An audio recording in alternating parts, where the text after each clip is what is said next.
श्री श्रीमद्भक्ति वेदांत नारायण गोसाई महाराज एवं नित्यल्ला प्रविष्टम संपाद श्री श्रीमद्भक्ति वेदांत स्वामी महाराज एवं नित्यल्ला प्रविष्टम संपाद श्री श्रीमद्भक्ति श्री रूप सिद्धांति गोसाई महाराज जी के अभय चरणारविंद में प्रणिपात करता हूँ, उनके बेह अहेतु की कृपा वांछा करता हूँ। तत्पश्चात भक्ति सिद्धांत सरस्वती ठाकुर प्रभुपाद जययुक्त हो, रूपानुगुरु परंपरा जययुक्त हो, सर्वविष्ट प्रदाता श्री गिरिराज महाराज की जय हो। आप सभी वैष्णव के चरणों में मेरा यथा योग्य दंडवत प्रणाम स्वीकार हो। हरे कृष्णा। वांछा कल्पतरुभ्यश्च कृपा सिंधुभ्येव च पतितानं पावनेभ्यो वैष्णवेभ्यो नमो नमः। हम सब जीवन की परम रसधारा इस मनुष्य जन्म में प्राप्त करने के लिए उत्साहपूर्वक इस कार्तिक मास में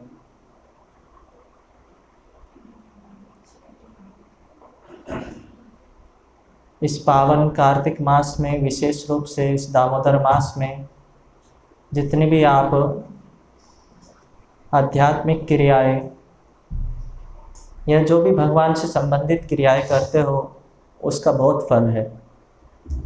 चाहे वो भगवान की आरती करना हो, भगवान को भोग लगाना हो, या भगवान की कथा सुनना हो, भगवान का नाम जप हो, कुछ भी भगवान से संबंधित वो भक्तिमय क्रियाएं बहुत लाभदायक है, बड़ा उत्साह देती है। हमारे जन्म जन्मांतर के, युग युगांतर के, कल्प कल्पांतर के जब भाग्य उदय होते हैं, जब हमारे वो भाग्य प्रफुल्लित होते हैं, तब जाके कहीं सत्संग का सौभाग्य प्राप्त होता है, शास्त्रों में वर्णित है। लेकिन एक रसिक वैष्णव प्रश्न उठाया करते थे, तो ये भाग्य के अधीन हो गया सत्संग, ये भाग्य के द्वारा प्राप्त हुआ तो भाग्य के अधीन हो गया। रात में विकुचित हुआ वो कमल प्रतीक्षा करता है भुवन भास्कर की, कब सूर्य उदय होगा और कब उसकी प्रथम जो रश्मि की किरणें हैं वो मुझ पर आएगी और मैं प्रफुल्लित होगा। वो प्रतीक्षा में बैठा रहता है, रात भर विकुचित सा हुआ बड़ा रात बीतती है, दिन आता है, भुवन भास्कर उदित होता है पूर्व दिशा में, उसकी प्रथम रश्मि की किरणें कमल को प्राप्त होती है, वो बड़ा प्रफुल्लित होकर खिलता है। प्रकृति की वायु उस कमल के खिलने की सूचना भौरों तक पहुंचा देती है पवन के रूप में, और भौरे गुंजायमान हो करके बड़े आनंदित हो करके हाँ हमारा क्या सौभाग्य है, कमल खिला है, कमल खिला, और कमल की ओर आकर्षित होते हैं। किस लिए? उसका रसास्वादन करने के लिए। ठीक इसी प्रकार हमारे भाग्य का भी कमल तभी खिलता है जब श्री राधा कृष्ण की कृपा रूपी रश्मियों का हमारे ऊपर प्रकाश होता है।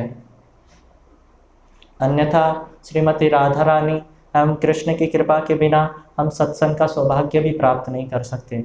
बिनु हरि कृपा मिले नहीं संता, शास्त्र वचन है, गोस्वामी तुलसीदास जी का वचन है। जब एक जीव के ऊपर विशेष हरि की कृपा होती है, तब जाके सत्संग का सौभाग्य प्राप्त होता है। एक व्यक्ति 3 चीज़ों के द्वारा सफलता को प्राप्त करता है, या चाहे वो किसी भी फील्ड में हो, माने या ना माने हो। प्रथम होता है संकल्प। हम किसी भी काम को करने से पहले संकल्प लेते हैं, उसका मन में विचार करते हैं। एक किसान सबसे पहले विचार करता है मैं गेहूं को बोऊंगा, वो मन में ही संकल्प लेता है, फिर उसके लिए वो परिश्रम करता है, गेहूं को बोता है, उसमें खाद देता है, पानी देता है, उसकी सिंचाई करता है, हर एक तरह से उसकी रक्षा करता है। और तीसरी होती है अनुग्रह, कृपा। यदि श्री भगवान भुवन भास्कर को उदित ना करे, वायु को प्रवाहित ना करे, उसके अनुकूल उसको वातावरण ना दे, वो गेहूं भी विकसित नहीं हो सकता। संकल्प और परिश्रम हमारे हाथ में है, कृपा श्री भगवान के हाथ में है।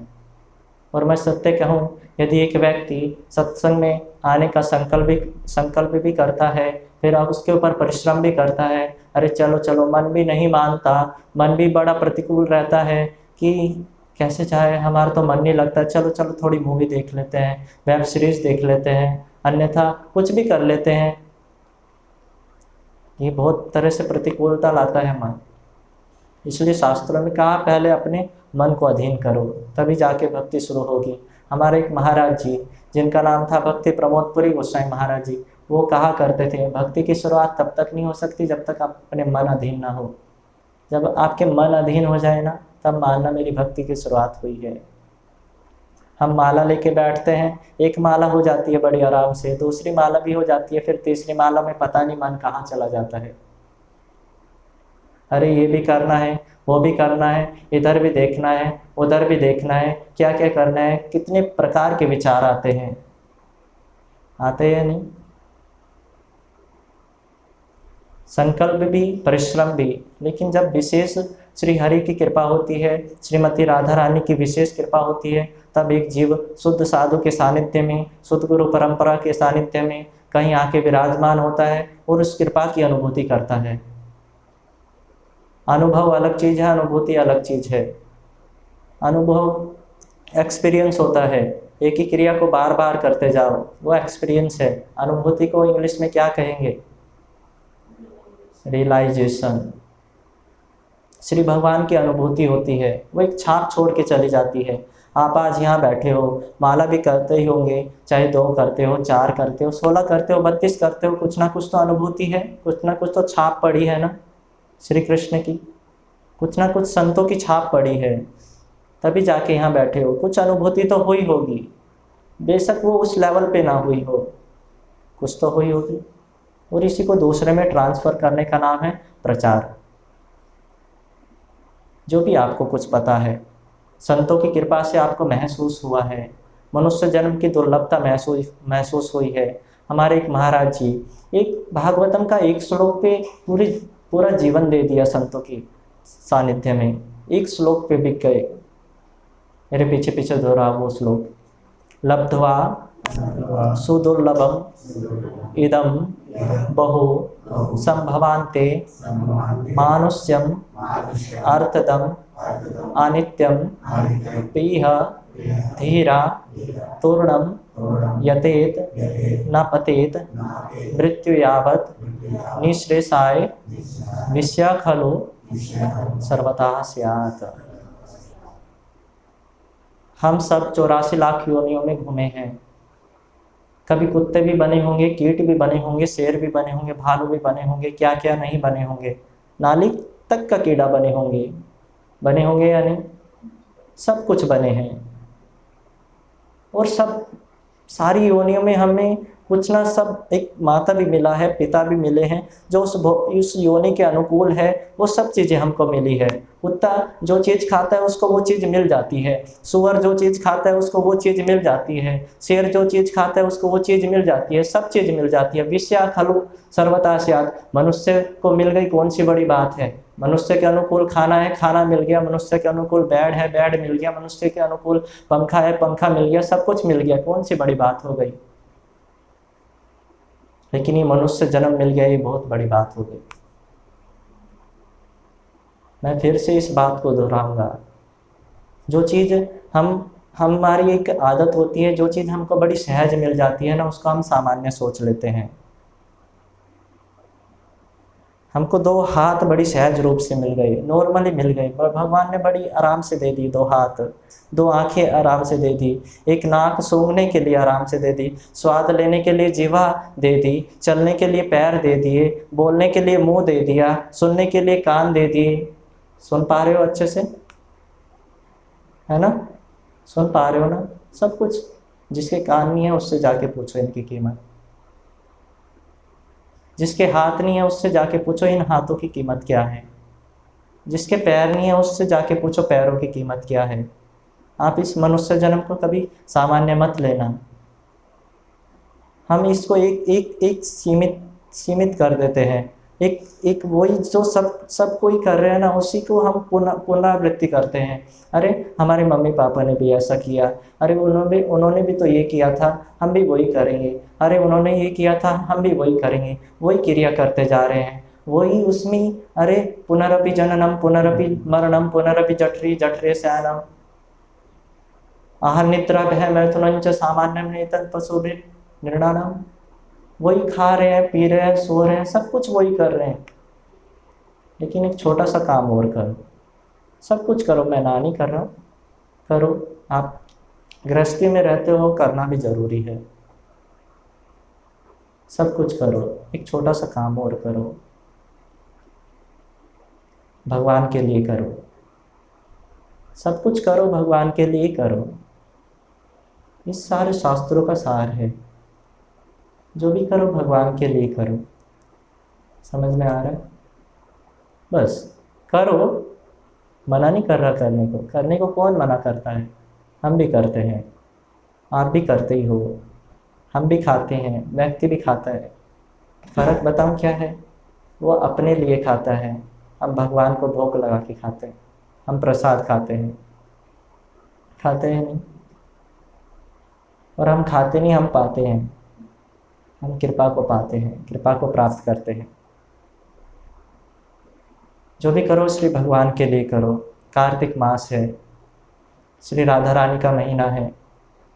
गीता में भगवान ने बोला, मैं महीनों में कौन सा महीना हूँ? हैं? मार्गशीर्ष। और मार्गशीर्ष से पहले कौन सा महीना आता है? कार्तिक का।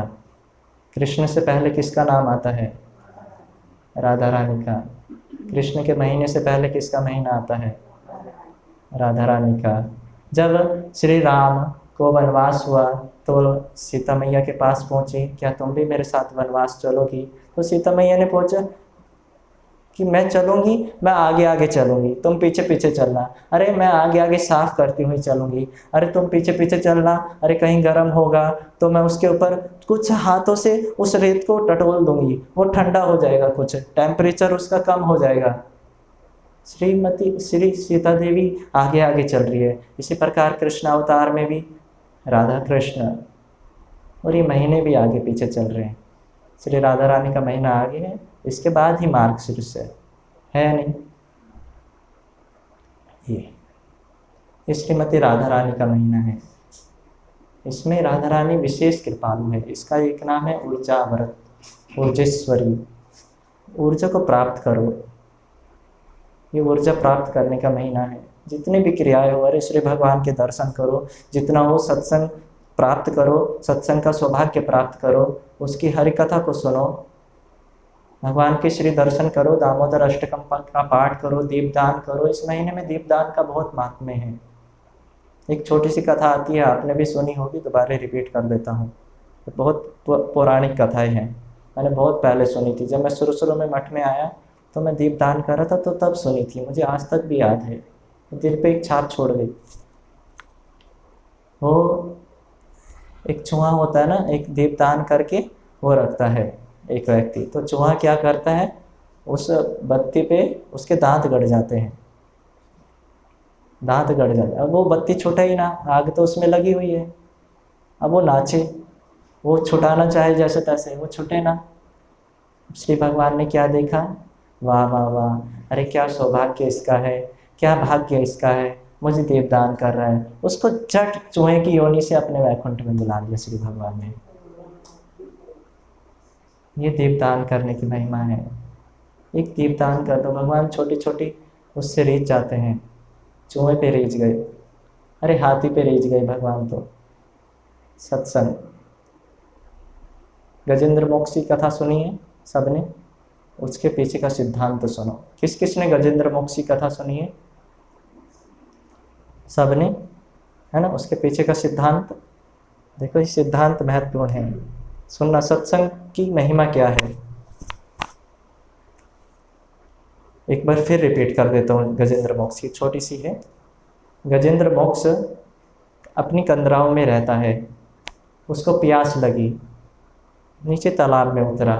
तालाब में उसको पानी ही पीना था, वो पानी पी के जा सकता था, लेकिन वो उसमें नीचे उतरा।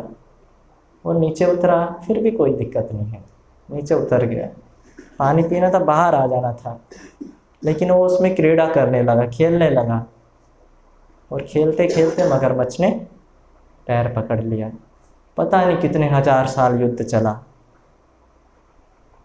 कभी मगर भारी पड़ जाता है तो कभी हाथी थोड़ा उभर जाता है, कभी मगर उसको खींच लेता है, कभी हाथी थोड़ा साहस कर रहे हैं, सबकी ओर हाथी देख रहा है, अरे कोई तो आओ बचाने। दूर दूर खड़े परिवार वाले देख रहे हैं, पत्नी उसकी दूर देख रही है, माता उसकी दूर देख रही है, बट बेटे उसके दूर देख रहे हैं, बेटी उसकी दूर देख रही है, सब दूर दूर है, कोई पास में नहीं आ रहा। अब हाथी का बल धीरे धीरे क्षीण होने लगा, क्योंकि मगरमच्छ पानी में बहुत बलवान होता है या नहीं? चेक किया? बलवान होता है बड़ा। मगरमच्छ का बल बहुत हो गया, हाथी का बल क्षीण होने लगा, धीरे धीरे खींचने लगा। हजारों हजारों साल युद्ध चला, हाथी डूबने की अवस्था में है, उसकी मानो सूंड ऊपर है, और कहीं से उसके हाथ कमल लगा। विश्वनाथ चक्रवर्ती लिखते हैं, कमल कहाँ से लगा? 1000 साल उस सरोवर में युद्ध चला, कहीं कमल बचेगा? कुछ नहीं बचेगा, उधर कुछ नहीं बचेगा। तो कहाँ से वो कमल लगा? वो साक्षात ना वैकुंठ में जो लक्ष्मी विराजमान है, उन्होंने 4 हाथ में देखा ना, उनके एक हाथ में कमल है, और वो कमल फेंका, कमल उस गजेंद्र की सूंड से लगा। तभी उसको याद आया, अरे श्री नारायण तो है, श्री भगवान तो है, इस सृष्टि के सृष्टि करता है, पालन करता है, श्री भगवान मेरी रक्षा करे, अरे जो इस ब्रह्मांड के अधिपति है वो मेरी रक्षा करे। वो पुकार उठा और श्री भगवान प्रकट हुए। ये कथा है। यहाँ तक आपने कथा सुनिए, इसके पीछे का सिद्धांत क्या है वो मेन है। हाथी कौन है, मगरमच्छ कौन है, सरोवर क्या है, कंदरा क्या है, ये नहीं सुना होगा। सुना है? हाथी कौन है? वेदांत में हमको ही हाथी बोला गया है। जो मेरे पास ये चीज़ थी, हाथी, ये मेरे पास मोटरसाइकिल थी, मेरे पास बाइक थी, मेरे पास घर था, हाथी हाथी, हम भी तो यही करते रहते हैं। वो हाथी कौन है? हम ही है, हम ही हाथी है। हम रहते तो कहीं और है, रहते तो भगवान के धाम में थे। हमको प्यास लगी, किस चीज़ की प्यास लगी? भोगने की। हम भोक्ता बनना चाह रहे थे, हम प्रभु बनना चाह रहे थे। अरे भगवान क्या चीज़ है? अरे हम खुद है ना, हम भगवान शेर है तो हम सवा शेर है ना। ये हमारे अंदर प्यास जगी तो हम पानी पीने के लिए उतरे, इस जगत में आए। हाथी उतरा था, रहता कहीं और था, उतरा नीचे, चलो उतरा, हम भी उतरे, कोई बात नहीं, यहाँ तक भी कोई बात नहीं। पानी पी लेते, हाथी ने पानी पी लेता, चलो एक जन्म भोग लेते। अरे चलो कुछ नहीं, जन्म से बुढ़ापे तक पहुँचे, बुढ़ापे में थोड़ा याद कर लेते श्री भगवान को। हमने ये भी नहीं किया, हम इसमें ही मग्न होते रहे। हमारे जन्म जन्मांतर, युग युगांतर, कल्प कल्पांतर बीत गए, हमको याद ही नहीं आई भगवान की। इतने मग्न हो गए इस दुख के संसार में, सुख की खोज में, आनंद की खोज में। उल्टा हो गया। एक व्यक्ति भागा जा रहा था, साधु ने पूछा भाग क्यों रहा है? बोला मैं अपनी परछाई को हराना चाहता हूँ, परछाई को हराना चाहता हूँ। बोले अच्छा। साधु ने बोला ऐसे परछाई नहीं हारेगी, क्योंकि सूर्य इस डायरेक्शन में है, व्यक्ति उस डायरेक्शन में भाग रहा है, परछाई आगे ही पड़ेगी। का परछाई कभी नहीं। साधु ने क्या किया, उसका मुंह इधर फेर दिया, बोले इस दिशा में भाग। अब सूर्य इधर है, व्यक्ति का मुंह इधर घूम गया, परछाई पीछे रह गई। साधु यही बताता है कि आपको दिशा मोड़ देता है आपकी।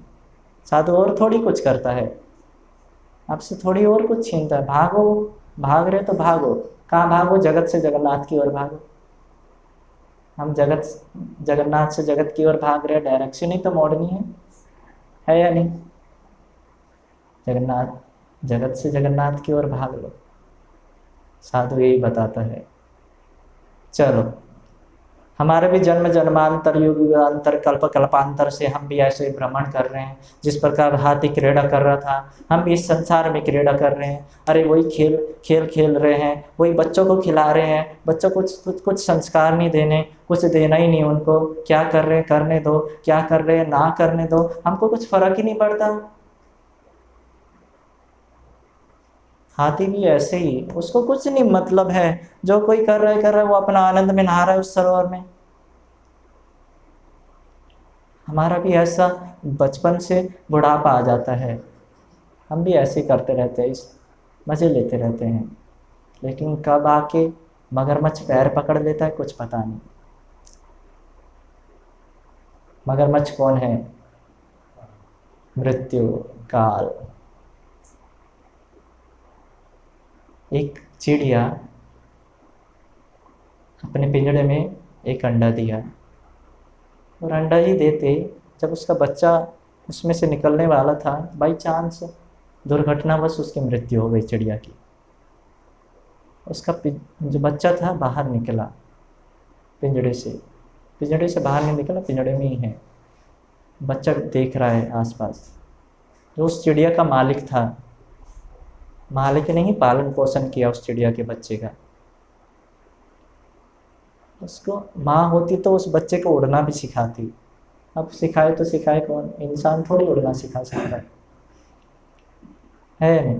वो अपने ख्वाबों में ही उड़ता है। इंसान कहीं नहीं उड़ता, बेकार के ख्वाबों में उड़ता है।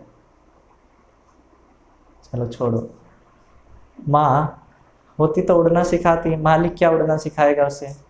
मालिक उसको खाना दे देता, टुकड़ा दे देता, वो खा लेता। दिन दिन बीतते रहे, चिड़िया का बच्चा बड़ा होता रहा। अब ऐसी स्थिति बन गई, पिंजड़ा खुला भी रहता तो वो कुछ करता नहीं चिड़िया का बच्चा, क्योंकि उड़ना सीखा ही नहीं था।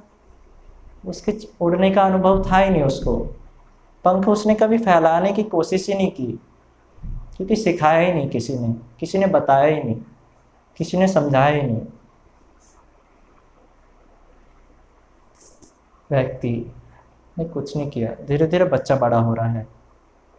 व्यक्ति एक दिन उसको अपने आप से ही अपनी उंगली पे रख के, उड़ना तो उसने सीखा ही नहीं था, उंगली पे रख के पूरे ऊपर 15वें मंजिल पे ले गया, 15वें माले पे ले गया, और बाउंड्री पे खड़ा हो गया ले जाके उस चिड़िया के बच्चे को। इतनी तेज आंधी आई, आदमी का बैलेंस बिगड़ा और हाथ थोड़ा सा ऐसे हो गया,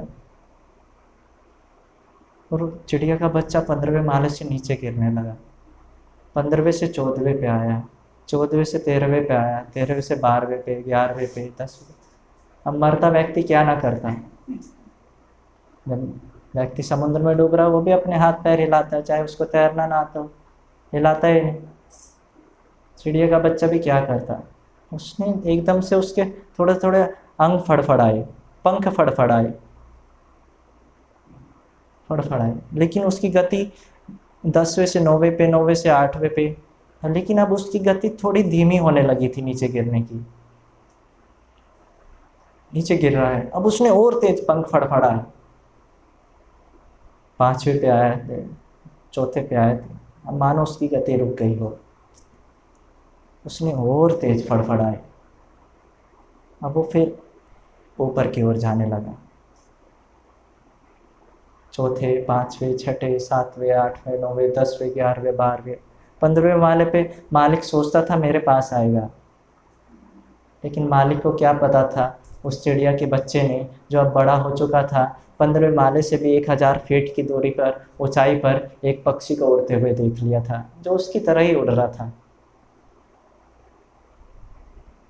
मालिक सोच रहा था मेरे पास आएगा, लेकिन अब उसके अनुभव में आ चुका, मैं एक पिंजड़े का नहीं, मैं पूरे आसमान का हूँ, मैं पूरे आसमान का हूँ। मालिक के पास ना आके पूरे आसमान का हो गया चिड़िया का बच्चा। ऐसे ही जब हमें पता चलता है ना, हम इस संसार के पिंजड़े के नहीं हैं, हम पूरे आसमान के हैं। भगवान का धाम पूरा आसमान है, आसमान अनंत कहलाया जाता है। भगवान अनंत है, भगवान का एक नाम है अनंत। ये जो धाम है ना, जो ये जगत है, इसकी एक सीमा है, और भगवान का धाम असीम है।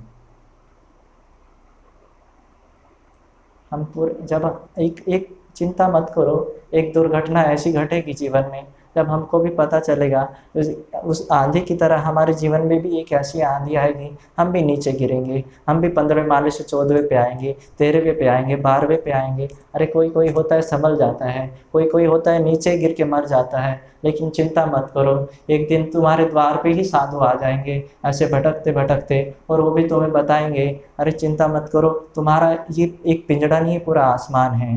भगवान तुम यहाँ के नहीं हो, तुम जगत के नहीं हो, तुम जगन्नाथ के हो।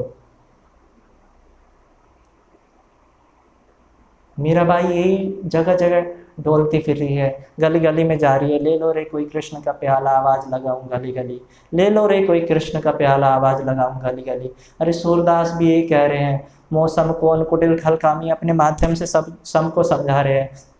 हम कौन है? कुटिल है, खल है, कामी है, जिन तनु दियो ताही बिसरायो, ऐसो नमक हरामी। हम ऐसे नमक हरामी हैं। अरे जिसका नमक लिया उससे ही हमने गद्दारी कर दी, जिसका खा रहे हैं उससे ही गद्दारी कर दी। श्री भगवान की हवा पी रहे हैं, श्री भगवान की सांस ले रहे हैं, श्री भगवान का ही खा रहे हैं। गेहूं क्या तुमने उगाए? संकल्प आप कर सकते हो, परिश्रम आप कर सकते हो, लेकिन कृपा तो भगवान ही करेगा। सूर्योदय श्री भगवान ही करेंगे, वो वातावरण की अनुकूलता श्री भगवान ही देंगे, सब कुछ भगवान ही देंगे। हम कौन है? नमक हरामी हैं। जिन तनु दियो ताही बिसरायो, ऐसो नमक हरामी। ऐसे नमक हरामी, हमसे बड़ा कोई है नमक हरामी? आगे बोलते भरी भरी उदर विषय को धायो, जैसे सुकर ग्रामी। बहुत कड़वे वचन बोल रहे हैं, लेकिन सत्य वचन है। कड़वे है लेकिन सत्य है। सत्य कड़वा होता है? इस जगत में होता है सत्य कड़वा ही होता है इस जगत में, लेकिन उस जगत में सत्य कड़वा नहीं होता, तो बाद में चर्चा करेंगे उसकी। भरी भरी उधर विषय को धायो, जैसे सुकर ग्राम। सुअर को देखा है ना, सुअर इधर भी मुंह मारता है उधर, और मारता भी कहाँ है? कीचड़ में। उसके सामने आप पनीर रख दो, पनीर नहीं खाएगा, खाएगा टट्टी, पनीर ही नहीं खाएगा वो। ऐसे हमारे सामने भगवान का प्रसाद जितना भी रख दो, हम खाएंगे वही प्याज लहसुन की सब्जी ही, वही प्याज लहसुन में तड़का हो, सब कुछ हो, वही खाएंगे। भरी भरी उदर विषय को धायो, जैसे सुकर ग्रामी। हरिजन छाड़ी हरि विमुखन की, निस दिन करत गुलामी। अरे गुलामी हम करते हैं, हम सोचते हैं हम प्रभु बन गए, अपने घर के मालिक बन गए, अरे ये हो गया हमारे साथ, हमारी बच्चे सब बने। होता उल्टा है, कोई किसी की नहीं मानता इस जगत में। मानता है क्या कोई किसी की? आप बताओ, मेरी मान रहे हो क्या? सच सच बताओ। कोई किसी की नहीं मानता, मानता ही नहीं। हमारे गुरुजी के पास एक माता जी है, बोले बेटे नहीं सुनते, भाई नहीं सुनता, पति नहीं सुनता, कोई नहीं सुनता। बोले तुम सुनती हो क्या मेरी? मैं बोल रहा हूँ माला के क्या करो, तुम सुनती हो क्या? सुनना बड़ी आफत है। आप मुझे यहाँ बैठ के सुन रहे हो, बहुत बड़ी बात है। ठीक है ना? कोई किसी की नहीं सुनता आज के टाइम में। सारी राजनीति यहीं ठप हो जाती इसी पॉइंट पे आके। कांग्रेस बीजेपी की नहीं सुनती, बीजेपी कांग्रेस की नहीं सुनती, दोनों एक कट्टर, वो उसका विरोधी, ये उसका विरोधी। सुनना बहुत बढ़िया। हरिजन छाड़ी हरि विमुखन की, निस दिन करत गुलामी। हमारे भ्रम रहता है हम मालिक बन गए, लेकिन हम गुलामी हैं। पति की गुलामी करती है पत्नी, उल्टा है इस जगत में। अभी पति गुलामी करता है पत्नी की। चलो छोड़ो।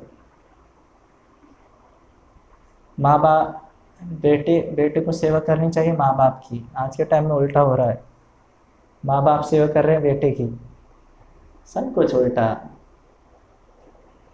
राम तेरी गंगा मैली हो गई, पापियों के पाप धोते धोते। समझ रहे हो? बहुत गूढ़ बात है। हरिजन छाड़ी हरि विमुखन की निस दिन। हरिजन को छोड़ दिया हमने, और जिसकी सेवा करनी चाहिए उसकी छोड़ के हम क्या कर रहे हैं, हरि विमुखन की निस दिन करत गुलामी। गुलामी कर रहे हैं हर जो हरि से विमुख है, जो हरि के शरणागत नहीं है, जो भगवान के दास नहीं है, उनकी हम सेवा को छोड़ के पता नहीं किस किस की सेवा कर रहे हैं। फिर को बोलते हैं पापी कौन बड़ो जग मोते, सब पतितन में नामी। सूर किशोर के ठोर कहाँ है तुम बिन श्रीपति स्वामी। इसकी व्याख्या बाद में करेंगे, ये उनके लिए है, ये हमारे लिए नहीं है। हम थोड़ी पापी है, हम पापी है, हम महापापी है, ठीक है। हम पापी नहीं, हम महापापी है। तो हाथी पे आते हैं, हम भी हाथी है। वो एक उसकी सीमा एक हाथी जैसी थी, हमारा तो आकार भी, हमारे अंदर हाथी बसा है। हम थे तो कहीं और के, उतरे इस जगत में, उतरे तो उतरे, लेकिन हम यहाँ क्रीड़ा करने लगे और हम भूल गए कि हमें तो जाना भी है। हाथी भी भूल चुका था कि मेरा घर भी कंदराव में है, उसने सोच लिया था मेरा सरोवर ही ये घर है। इतने में आया मगरमच्छ ने आके पैर पकड़ा। हमारा भी जन्म से बुढ़ापा आ जाता है, बचपन से बुढ़ापा आ जाता है, पता नहीं चलता, और काल आकर हमारा पैर पकड़ लेता है। धीरे धीरे हाथ शिथिल होते हैं, घुटने बोल जाते हैं, कमर से बैठा नहीं जाता, आंखों से दिखाई नहीं देता। ये किसके लक्षण है? मगरमच्छ ने पैर पकड़ लिया, समझ रहे हो। हम सोचते हैं मृत्यु एक उम्र के बाद आएगी। सच बताओ ना, मृत्यु हमेशा हमारे पीछे है। जिस दिन से जन्म हुआ ना, उस दिन से ही हमारे पीछे है। मृत्यु समाप्त हो जाती है जब हमारी मृत्यु आती है। मृत्यु समाप्त वहाँ होती है, लेकिन चालू तो उस जन्म से ही हो जाती है। गति तो उसकी पीछे पीछे ही है, हर एक कदम पे मृत्यु है। कहाँ आप कह सकते हो मेरी मृत्यु नहीं है? कह सकते हो क्या कहीं? शास्त्रों ने तो यहाँ तक बोल दिया। सच बताऊं, निश्वास, मेरे पीछे पीछे बोलो, मैं भूल जाता हूँ, पीछे पीछे भी बोलवाना है।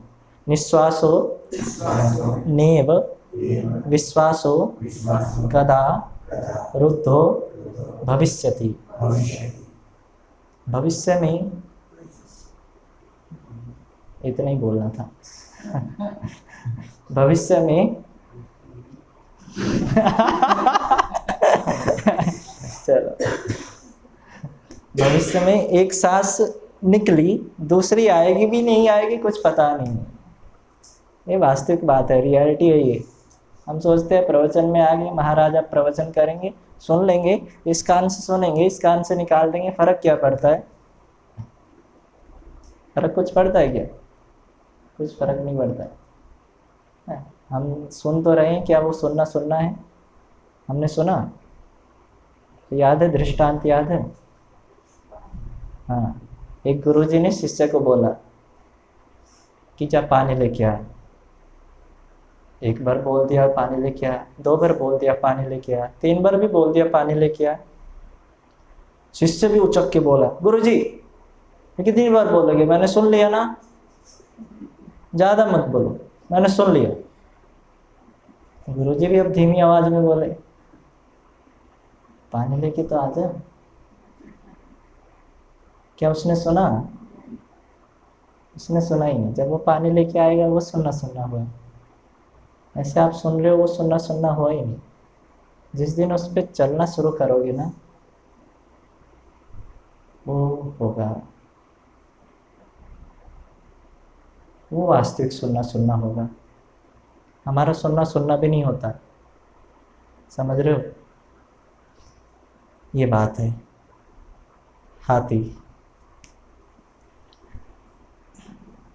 हाथी का पैर पकड़ लिया मगरमच्छ ने, हमारा भी मृत्यु ने पैर पकड़ के रखा है। हमारा भी युद्ध चलता ही रहता है। ये बीमारी आ गई, इसको ठीक किया, दूसरी बीमारी हमारे ऊपर आ गई, उसको भी ठीक किया। अरे एक दुख को समाप्त किया, दूसरा दुख आ गया, दूसरे दुख को समाप्त किया, दूसरा दुख आ गया। एक के बाद एक दुख खड़ा ही रहता है। जीवन में किसका दुख समाप्त हुआ है? किसी का दुख समाप्त नहीं हुआ। हम सुख की चाह में तो घूमते रहते हैं, अरे यहाँ हमको सुख मिल जाएगा, अरे चलो ये दुख दूर हुआ, चलो थोड़ी देर के लिए राहत मिली। कब तक राहत मिली? वो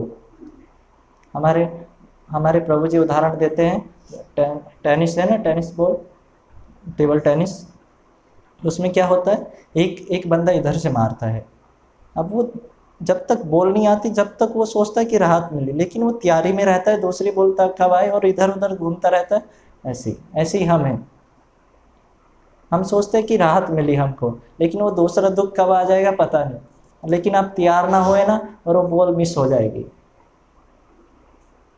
फिर वो दुख बहुत हैवी पड़ेगा, वो फिर हार जाता है, खिलाड़ी हार जाता है या नहीं है, हम भी ज़िंदगी से हार जाएंगे क्योंकि हमको शक्ति नहीं है ना, हम तैयार नहीं रहते, हमको तैयारी करनी पड़ेगी, हमें परमानेंट, हम टेम्परेरी तैयारी करते हैं पता है, हम एक दुख को समाप्त कर लेते हैं, इतने में वो दूसरा दुख आके खड़ा हो जाता है, पर टेम्परेरी तैयारी है, परमानेंट तैयारी करो ना, पता कहाँ से चलेगी ये बात, किसी साधु के सानिध्य में आके बैठो, किसी शुद्ध साधु के सानिध्य में आके बैठो।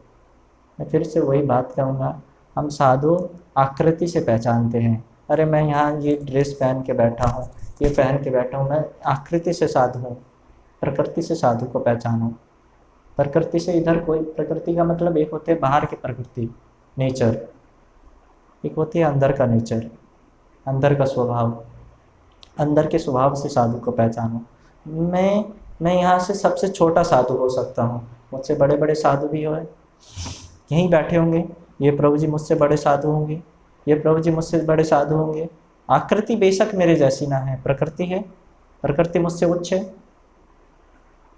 नेचर इनका जो भक्ति का नेचर है, जो भगवान के प्रति शरणागति है, भगवान के प्रति समर्पण है, वो मुझसे ज़्यादा हो सकता है, इसलिए सबका सम्मान करो, सबको सम्मान दो। महाप्रभु की धारा यहीं से बहती है, तृणादपि सुनिचेन तरोरपि सहि विष्णुना अमानिना मान देना कीर्तन्य सदा हरि। मेरे पीछे पीछे ये श्लोक दोहराओ, तृणादपि सुनिचेन तरोरपि सहि विष्णुना अमानिना मान देना कीर्तन्य सदा हरि। खुद मान सम्मान की इच्छा ना रख के दूसरों को मान सम्मान देना, ये महाप्रभु की शिक्षा है।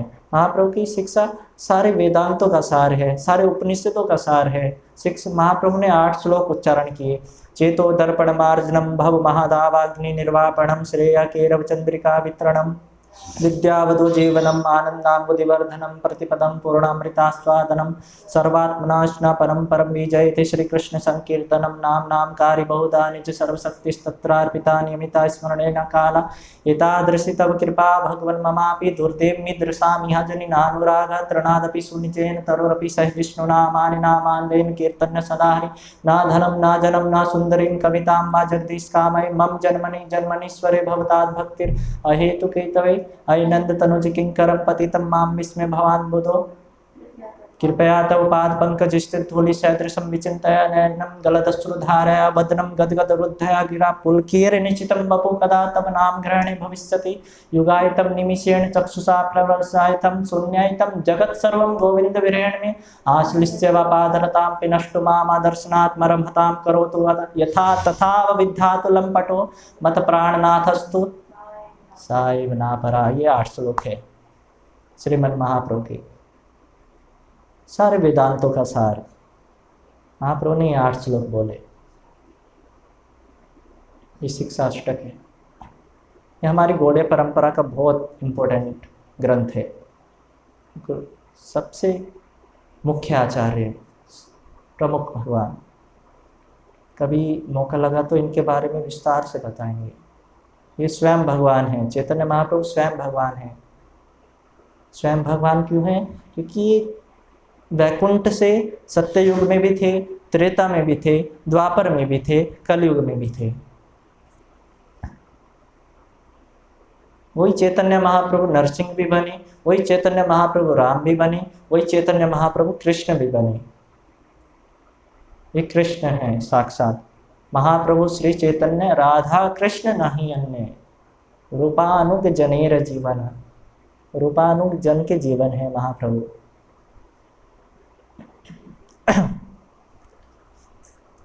ये श्रीमद् महाप्रभु है। कभी मौका लगा, इसके लिए कम से कम 4 से 5 हफ्ते चाहिए। इस टॉपिक पे शुरू से बताना पड़ेगा। नरसिंह भगवान, राम भगवान, कृष्ण भगवान, फिर चैतन्य महाप्रभु भगवान। हम राम को भी ग्रहण कर लेते हैं, कृष्ण को भी भगवान ग्रहण कर लेते हैं, नरसिंह को भी ग्रहण, लेकिन चैतन्य महाप्रभु भगवान है, इसमें हिचकिचाहट सी हो जाती है। उत्तर भारत के लोगों को हो जाती है नहीं। चैतन्य महाप्रभु को भक्त तक ही सीमित ना रखे। वो भक्त और भगवान का सम्मिलित रूप है या नहीं? कभी मौका लगा विस्तार से बताएंगे। अभी इस टॉपिक को क्लियर करते हैं। चलो, हमारा भी बचपन से बुढ़ापा आ गया, चलो कोई बात नहीं, छोड़ो। हाथ भी शिथिल हो गए, पैर भी शिथिल हो गए, चलना बस की नहीं, बोलना बस की नहीं, कोई बात नहीं।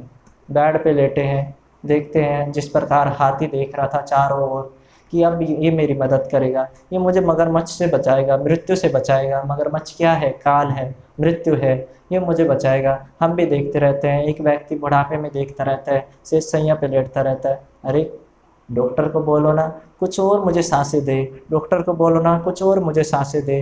वो एक एक सांस के लिए तड़पता रहता है। तड़पता है या नहीं? सब तड़पते हैं। मृत्यु को कौन चाहता है?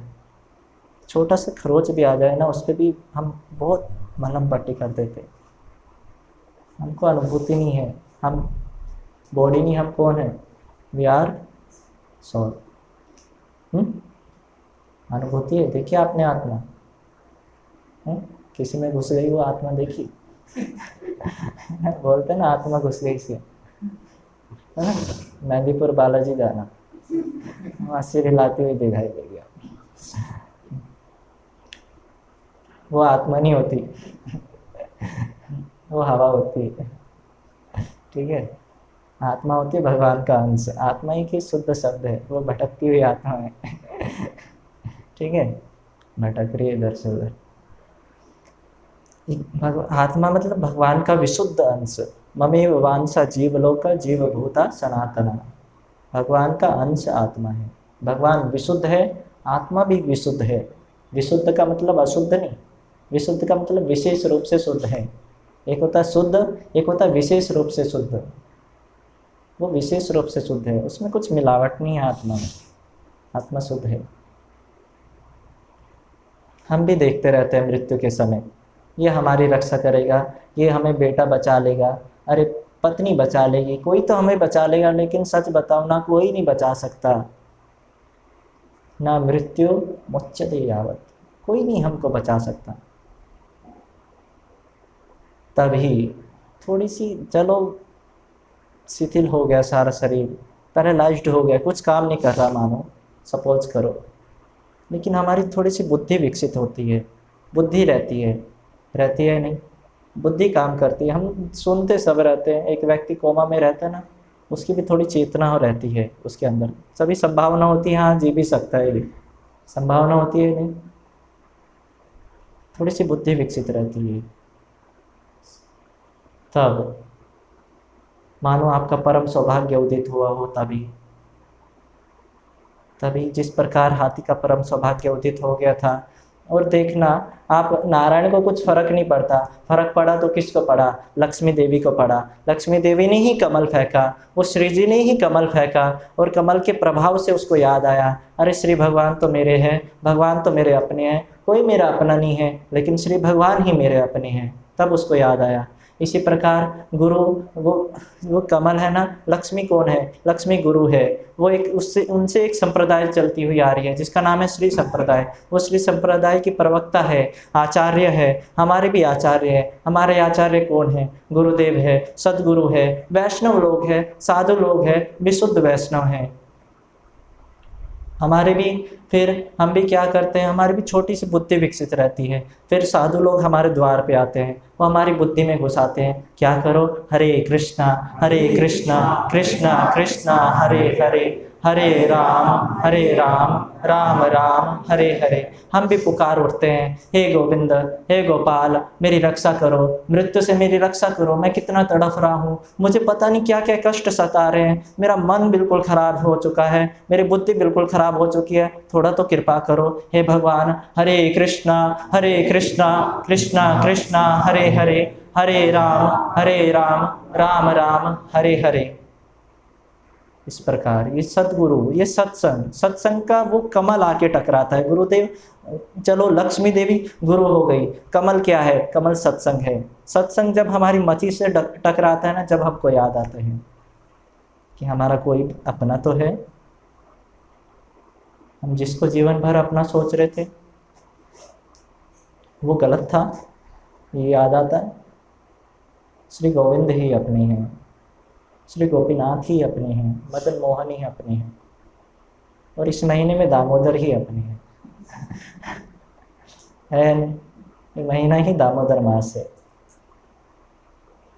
कौन से दामोदर?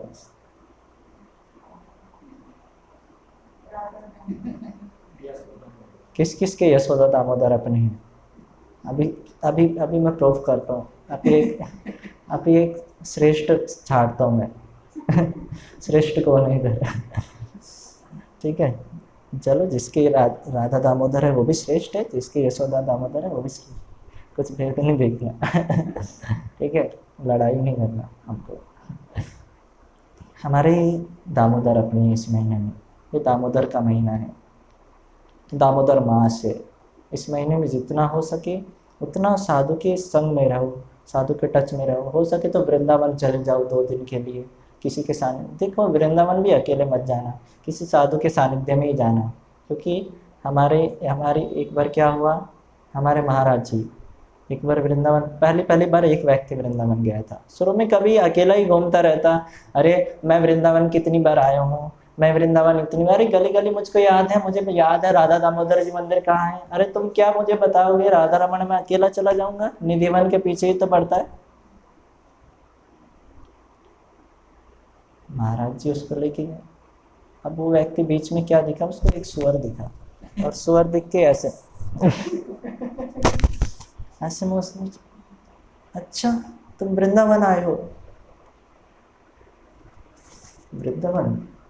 बोले हाँ, कितनी बार आए हो मैं। बोले तुम वृंदावन आते ना, ऐसे मुंह नहीं छुपाते सुअर। वृंदावन के दर्शन आंखों से नहीं होते, कहाँ से होते? कानों से होते हैं। उसने आंखों से किया, अरे वृंदावन में क्या, ये नाली वृंदावन में, अरे सुअर इधर घूमते हैं वृंदावन में, अरे यमुना में इतना वो, अरे ये, अरे कुत्ता कैसा है इधर का, बंदर कैसे है इधर के, कुछ ठीक नहीं है। भगवान के भक्त ऐसे होते क्या हैं? बंदर चश्मा लेके भाग जाते हैं, किसी का पर्स लेके भाग जाते हैं। फिर चोर के भी चोरी होते हैं, चोर के भी भक्त चोरी होते हैं, ये बंदर चोर है। ऐसी ऐसी भावनाएं फिर आ जाती है लोगों के अंदर, क्योंकि आंखों से दर्शन कर रहे, जिस दिन कानों से दर्शन करेंगे ना, ऐसी भावना नहीं आई। वो सुअर को भी अपने से उच्च देखेंगे। अरे उद्धव कौन है? बृहस्पति के शिष्य है। बृहस्पति कौन है? जिन्हें सारे वेद वेदांतों का सार है। अरे देवताओं के गुरु है वो बृहस्पति, उनके शिष्य उद्धव है। उद्धव जब ब्रज में जाते हैं ना, बजाए ज्ञान की डुगडुगी, बाजे प्रेम के ढोल।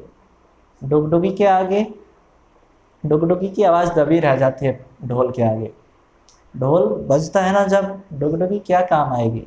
आएगी क्या? कुछ नहीं काम आएगी। वहाँ ढोल बज रहे गोपियों के प्रेम के, और उद्धव बोल रहे हैं, अरे तुम क्या कर रही हो, तुम ब्रह्म का ध्यान करो, अरे कृष्ण तुम्हारे चित्त में ही है, अरे तुम्हारे अंदर ही है, क्या रोती रहती हो दिन रात? हाँ कृष्ण हरे कृष्ण कृष्ण कृष्ण हरे हरे, हरे राम राम राम हरे। अरे क्या करती रहती है भगवान का नाम? मेरे श्याम सुंदर कहाँ है? राधा रानी को देखो तो, राधा रानी हाँ श्याम सुंदर। यशोदा मैया को देखो तो, हाँ कन्हैया, हाँ मेरे लाल, हाँ मेरे गोपाल, कहाँ गया तू, कहाँ गया? आंसू से अश्रुधारा प्रवाहित हो रही है, सबको उपदेश देते फिर रहे हैं। कोई उनका उपदेश सुना? कोई नहीं सुना। उद्धव ने प्रेम के साथ नहीं गए थे वृंदावन में, वो अपने ज्ञान के साथ गया था, प्रेम के साथ जाता ऐसे नहीं वो करता। हम भी अपने अनुभव के साथ ना वृंदावन में जाएं, अपने अनुभव के साथ वृंदावन में जाएंगे तो बेकार हो जाएगा सब। जाने तो हम जाते तो पुण्य कमाने हैं, लेकिन सच बताओ ना वहाँ से पाप कमा के आ जाते हैं। और हम अभी कुछ समय पहले राधा कुंड में थे, बहुत सारे लोग आते हैं गोवर्धन की परिक्रमा करने के लिए। एक व्यक्ति, बहुत सारे व्यक्ति है, एक विशेष व्यक्ति जूते लेके राधा कुंड में, जूते लेके वहाँ पैड़ी पे बैठ के और जूते राधा कुंड के जल में डुबो दिए। आए थे तो पुण्य कमाने, उससे ज़्यादा पाप कमा के ले गए। हमारे महाराज जी कहते थे, एक ब्लेड होता है ना, जिलेट गार्ड का ब्लेड, आप सेविंग करते होंगे, है ना, जो अच्छी धार वाला ब्लेड है ना, उससे सेविंग भी अच्छी होती है। थोड़ी सी लापरवाही हुई ना, वो काटता भी बहुत अच्छे से है, काटता भी वो बहुत अच्छे से है। ऐसा काटेगा और निकाल देगा।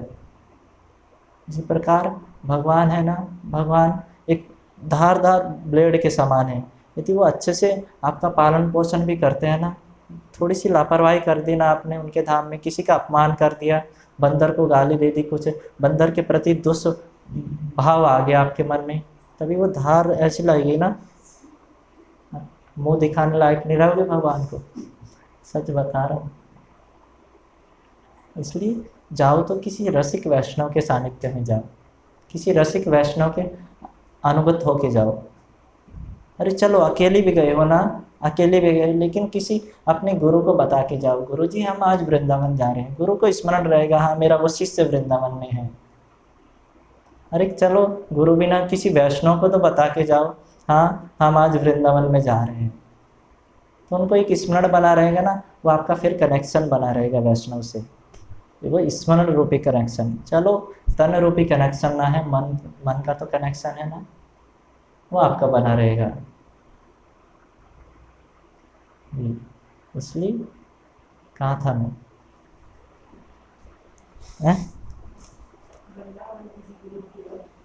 वृंदावन से पहले बताओ। हैं अयोध्या।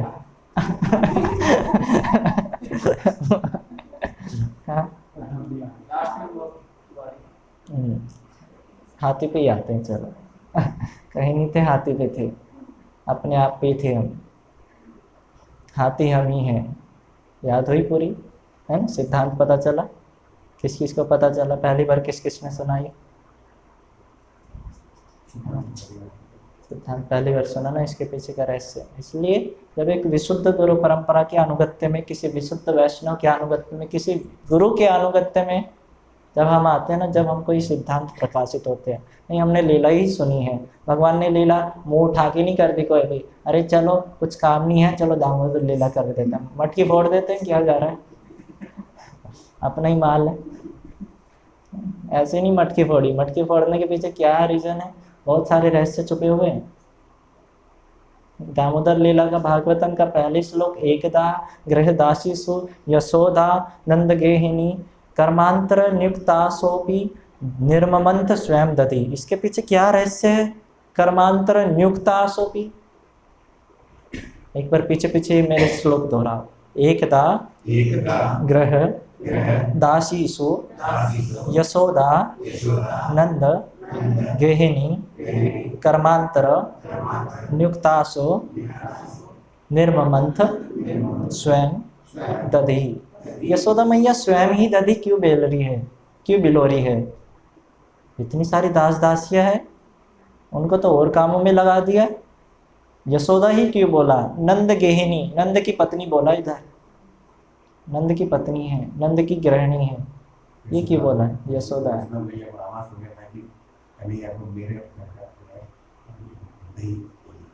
अच्छा नहीं लगता, इसलिए वो नाचनासी बनाते हैं, इसलिए वो चोरी करते हैं। हाँ, ये भी एक रीज़न है, ठीक है ना। इसके पीछे बड़े बड़े विश्वनाथ चक्रपाद, सनातन गोस्वामी पाद, श्रीधर स्वामी पाद, वल्लभाचार्य, अनेक आचार्यों ने क्या रस इसके ऊपर प्रवाहित किया है, उसको सुनोगे तो आश्चर्यचकित हो जाओगे।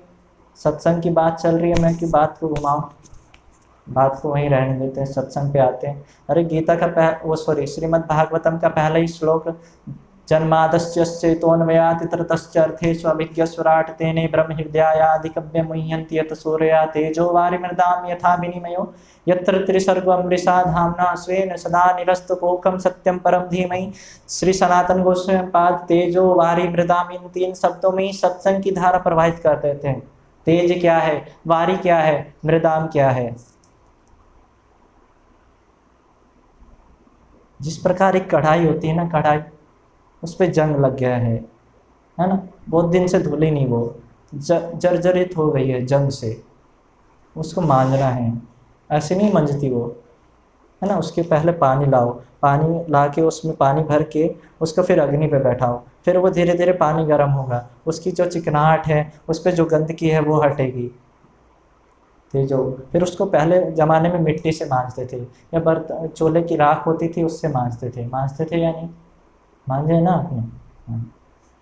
आता ने मांजे, ठीक है, वो मांजते थे, तब जाके वो कहीं चिकनाहट हटती थी मिट्टी से। उस ईंट से भी मांजते थे, मुझे भी याद है। दिवाली पे ये बड़ा काम होता है। हाँ वही तो, इसके लिए तेज भी चाहिए, वारी भी चाहिए, मृदाम भी चाहिए। तेज क्या है, अग्नि है, वारी क्या है, जल है, मृदाम क्या है, मिट्टी है। एक सत्संग, एक साधु संग में ये 3 चीज़ जरूर चाहिए, तेज भी चाहिए, वारी भी चाहिए, मृदाम भी चाहिए। तेज क्या है, वारी क्या है, मृदाम क्या है? अरे मिट्टी वो है, किसी जब परम रसिक वैष्णव वृंदावन की रज में हा कृष्ण हरे कृष्ण महामंत्र का उच्चारण करते हुए, अपनी अश्रुधारा को प्रवाहित करते हुए, अपने अश्रु जल का प्रवाहित करते हुए जब वो धरती पे गिरती है ना, उनकी वो अश्रुधारा, वो है वारी, वो अश्रुधारा वारी है, वो चाहिए।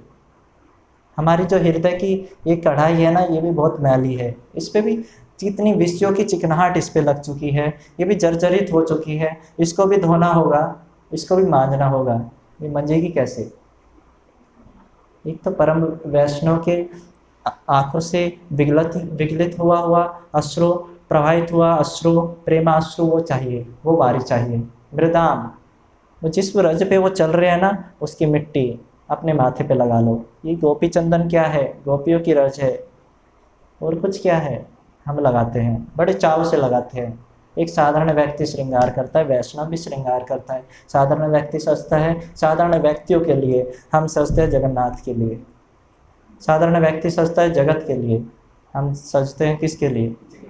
जगन्नाथ के लिए। फर्क यही है, कर तुम भी रहे हो, कर हम भी रहे हैं, फर्क इतना सा है, तुम किसके लिए कर रहे हो, हम किसके लिए कर रहे हैं। समझ में आ रही है? ये बात है। टाइम होता हुआ जा रहा है। तेजो वारी मृदाम, तेज क्या चाहिए?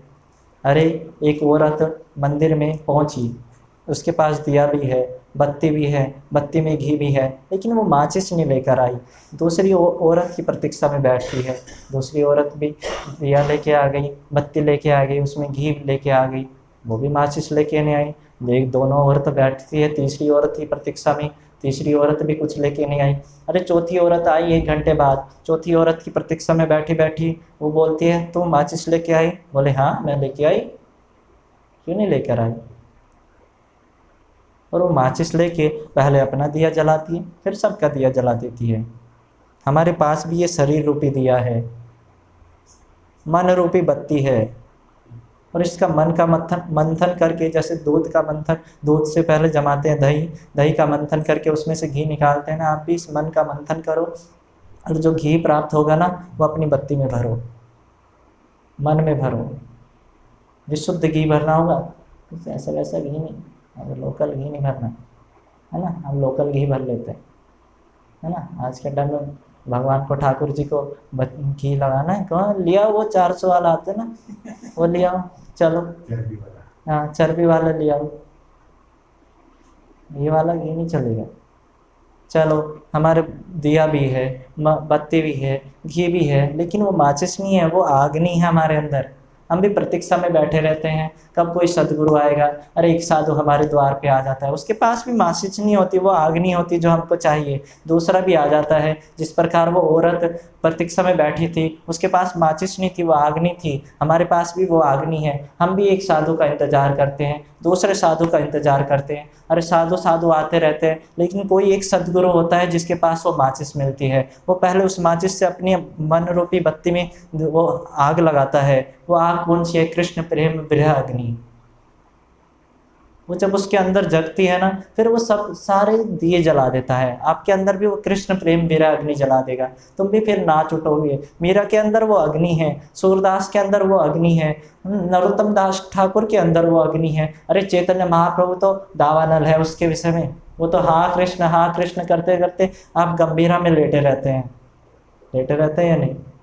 ये महाप्रभु है, ये तेजोवारी मृदाम सनातन गोस्वामी महाराज प्रवाहित करते हैं अपनी कल्लोलवंतनी कथा इस पे। ये रसिक वैष्णव की उत्कृष्टता है, सर्वश्रेष्ठता है। एक ही जिस प्रकार कृष्ण होते हैं ना, कृष्ण गोपियाँ क्या करते हैं जब कृष्ण के दर्शन करते हैं, मानो उनकी गोपियों की नज़र कृष्ण के चरणारविंद पे पड़ी। एक गोपी उसी उनको ही देखती रही चरणारविंद को, दूसरी गोपी की नज़र मानो घुटनों पे पड़ी, वो घुटने से ऊपर ही नहीं उठ रही। तीसरी गोपी की नज़र मानो नाभि पे पड़ी, वो नाभि से ऊपर ही नहीं उठ रही। चौथी गोपी की नज़र चुबुक पे पड़ी, वो चुबुक से ऊपर ही नहीं उठ रही। एक गोपियाँ वहीं टिक जाती है, वो और कुछ देखना ही नहीं चाहती, वो चरणों को देख रही है, चरणों को ही देख रही है। इसी प्रकार परम रसिक वैष्णव श्रीमद् भागवतम भी है ना, ये कृष्ण से भिन्न अभिन्न है ना। जब परम रसिक वैष्णव श्रीमद् भागवतम का अध्ययन करते हैं ना, एक एक श्लोक के अंदर श्याम सुंदर को देखते हैं। जिस प्रकार गोपियों की नज़र एक अंग पे पड़ी रहती है ना, उसी प्रकार परम रसिक वैष्णव की नज़र भी एक श्लोक पे, एक शब्द पे अटक जाती है। इसकी व्याख्या क्या हो, इससे रस कैसा लिया जाए, सब अलग अलग रस लेते हैं। रूप गोसाई महाराज जी अपना रस लेते हैं, सनातन गोसाई पाद अपना रस लेते हैं, गोपाल भट्ट गोसाई पाद अपना रस लेते हैं, सब अपना अपना रस लेते हैं। और यहाँ आप सबका रस ले रहे हो फ्री ऑफ कॉस्ट है ना। आनंद की बात यही है।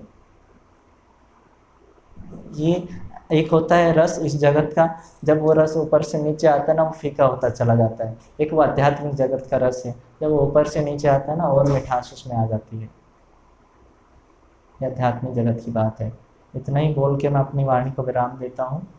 वांछा कल्पतरुभ्यश्च कृपा सिंधुभ्येव च पतितानं पावनेभ्यो वैष्णवेभ्यो नमो नमः।